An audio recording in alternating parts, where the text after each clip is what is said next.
Hello and welcome to another episode of Five Questions with Where's Eric. the camera's up there? Camera's Okay. right there, yes. I'm looking at myself. You can see you. You're beautiful. Look at you. You're Okay. beautiful. I am with the fabulously talented and gorgeous Ashley Kerr. Hi, Ashley. Hi, Eric. How are you? You met her in episode 1. She kind of just poked her head in. She's very hard to pin down. She's like busy doing something. What are you here doing here? Oh my God, is that Ashley Kerr? Oh my God, is that the Sorry, famous it's my Ashley fan. Kerr? It's her fan. Hi, how are you? It's nice. It's so nice to meet you. I don't know him. I've always liked your music. Do I need to call security? I love Do I need to Phantom call of the security? Opera. Oh, My okay. favorite opera. It's her best work yet. So tell us what you're doing here. I am here singing the role of Butterfly in Madame Butterfly. Fabulous. So, and we're here with Saltmarsh Opera in the lovely. We're right now at the theater in Old Saybrook, which The is Katharine Hepburn Cultural Arts Center. known If I could AKA. do a Katharine Hepburn. Yeah, I can't. But it was a good attempt. No, I didn't. That was not an attempt. Oh. She's like, don't. So my first question for you is, I have one that I've been dying to ask. Who is your biggest fan that is a famous actor that we might know? Well, there's a close tie because I actually have two. Very famous fans. Yeah. But the most famous one is Mr. Harry Potter himself, Daniel Radcliffe. You can't see it, but I just went, what? Okay. So Yeah. tell us how you came to know Mr. Radcliffe. We're very good friends. When he was doing How to Succeed on Broadway, he was working with my teacher. Yes. And Do you one want day, to give a shout out to your teacher? yes, Gerald Martin Moore, Yes. the lovely maestro. Fabulous. So Daniel Radcliffe was working with Gerald, and I saw Gerald's calendar one day, and there was a slot for Daniel, and I was like, I want that time right after. And he goes, oh, no, because he's Scottish, and that's okay. all I can say, it's Scottish. No, I promised that he would have, like, nobody on either side of him because he's super famous. Right. And so I was like, darn it. But I was like, but I know where he's going to be. But anyway, so then I kind of forgot about it. And one day I was in a lesson, and I had an audition later that afternoon. And I was kind of like, I'm not very good at singing right now. So. I'm not good at singing. But there was the doorbell rang, and Gerald's like, who's that? I don't have anybody in the next hour. He goes and answers the door, and Gerald's like, oh, hello. And then I heard like, and I was like, that is not a singer. Who is that with that busted up voice? Not even like separate singers. Sorry, Daniel, if you're watching. Yeah, if you happen to see it. I mean, it was early, right? It was early in the morning, right? I was like 2. Oh, I was trying to save her. Sorry, Dan. Sorry. Anyway. Totally called you out. And then Gerald walks back into the living room, and he's like, that's Daniel Radcliffe. And I'm like, and he said, now sing. And I was like, I can't do it. So he made me. Right. And as I was walking out, like walking right to the door, and if it were there's somebody- an interview in progress, Mr. Scott. There's an interview in progress. Thank you. Sorry, go on. So it's like walking towards the door. I was like, oh, I know somebody's in the, if I know somebody's like next in the kitchen, I'll turn around and say hi. But I was like, and he looks at me with his beautiful blue eyes, and he's like, hi. And I was like, oh, hi. And then he was like, you sound amazing. And I was like, thank you. And then I think Gerald knew that I was getting ready to like nerd out and embarrass the crap out of him. So he starts like guiding me to the door. And he's like, see, you sound great, and you got a wonderful compliment. And I go, yeah, from Harry Potter. And then the door like slams in my face. And I just shook my head because I'm like, dude, he has a name. Harry You know Potter. his name. You know his name. You know who he is. But in the moment. But he's a big fan. Fabulous. Well, we love having Daniel Radcliffe as a fan of yours. So my next question for you is, now last season here you sang the Contessa in Nozze, and then this year you're singing Butterfly.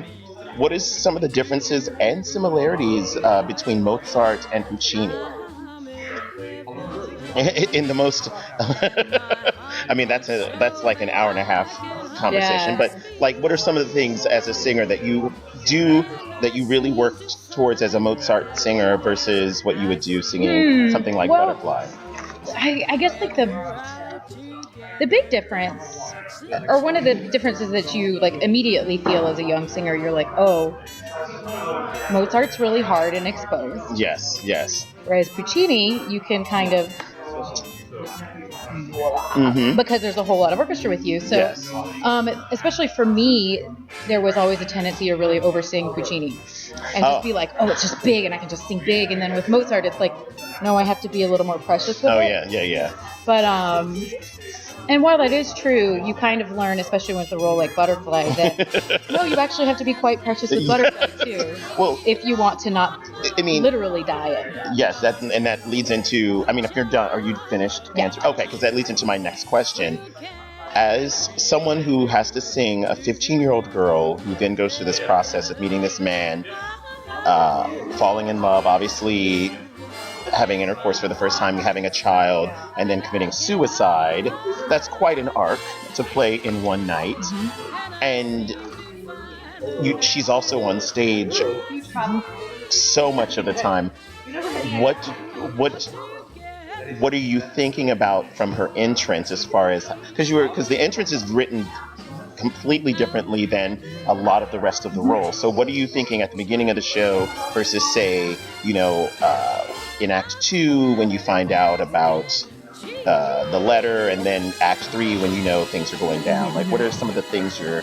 Well, one of the things that I really discovered with her in the process is that she's a geisha. Not discovered. Like, that's obvious. No, but yes. But, she's a geisha, and being a geisha is very much about putting on a show, and it's entertainment. And so in Act 1, she's a geisha, and she comes in and she's like, this is entertainment, and Pinkerton is my audience. So basically everything she says in that is for show. And then to find the moments where the real Cho-Cho-san is able to come through and be a human being. And then by the end of the act, she's fully in love. But even then in Act 2, it's about finding the balance. And when she's alone with Suzuki, she can be natural and be herself. But when Sharpless comes, she kind of goes back to that geisha. And one of the things that I've really discovered, especially in the Que Tua Madre, that at first I kind of just sang it, but then I got more and more into like the physicality of like what a geisha, and like telling a story like a geisha with hands and stuff, because she's working him. I mean, she's like telling this story and making it as pitiful as possible, so that he'll feel really, really bad. And it's interesting that you say that, because as Sharpless watching that, and you recounting how you're going to have this terrible life, and you're saying it to the child, but really, like the way we staged it, you're also looking directly at me saying, I'm going to let you know the life that I'm going to have to go back to if you don't help make this right. It's brilliant acting, because you're real, like your Butterfly is sincerely telling the story of how horrible this is going to be, but then also it's her safety net to go into the gesturing and being the geisha, and it's you'll have to see it. You may not be able to come see her do it here, but when she does it again, you'll be like, yes. So yeah, it's brilliant, and it's always phenomenal to watch, because it's so clear and beautifully sung, which is exciting. Yeah, whatever. She sounds fabulous. So then my fourth question is, and I always ask this, what is your dream role? Desdemona. Ooh, yes. And what is it about that role that really is appealing? Otello is my favorite opera. Yeah. I think it's perfect.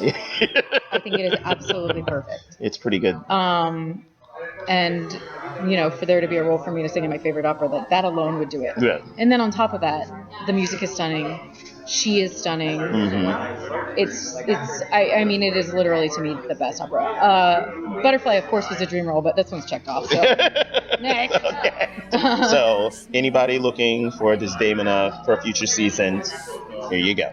And especially that last act, that the Salce into the Ave Maria, it's such still introspective. She's telling the story and then she's praying, but it's really about the singing. And coloring the text.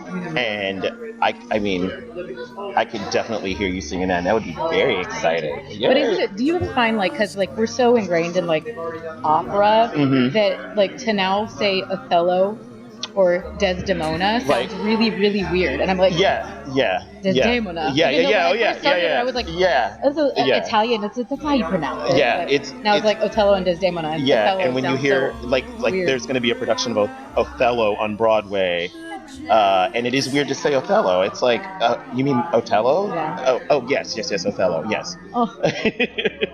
Okay, my next question: who's funnier, me or Robert Norman? And answer honestly. You. Oh, I mean, yay. Rob's funny, but Rob is very what's funny. really funny is when you're making fun of Robert. I do make fun of Rob. In a loving way. Yes, Robert coined the term nerdjacking, and that is when, like, say Ashley and I were having talking about Othello, and then Robert would come in and say, "Did you read that comic book that's based on Othello?" Oh, yeah, and then he would just take over the whole story. That's what Robert Norman does. We love that because he also brings us cookies, right? Yes. Yes, he does bring us cookies. All right, so we love you, Rob, but I'm funnier. Hi, he's in the background. Maybe he's funnier. I don't know. I don't know. Y'all are both pretty funny. We have our moments. All right. So you definitely made me laugh harder than Rob. Okay. In the when we were talking about him in the Mexican game. That I don't know if you talked about that in his interview. I didn't. But that'll come. We'll explain that at another time. Okay. That So might have been the hardest I've laughed. Yes, it was funny. So my last question: if you could take any television show that you watch and turn it into an opera, what would it be? 30 Rock. Oh my god. And who would you play in that opera? Liz Lemon. Liz Lemon, very good. And I would want to be I don't Tracy know who would Morgan. write it or what the heck it would be about. But if I had to pick any, I mean, it's my favorite show, so it would be a horrible adadaptation. It would be, but it would be funny. But I would be entertained. I could see you doing Liz. I would be Tracy. Let's see. Jane Krakowski. Cheney would totally be Alec Baldwin. Oh, totally. Oh my gosh, Brian Cheney as Alec Baldwin as. In the 30 Rock the Opera. In the 30 Rock the Opera. I don't know what you're talking about. All right, so that was my 5 questions.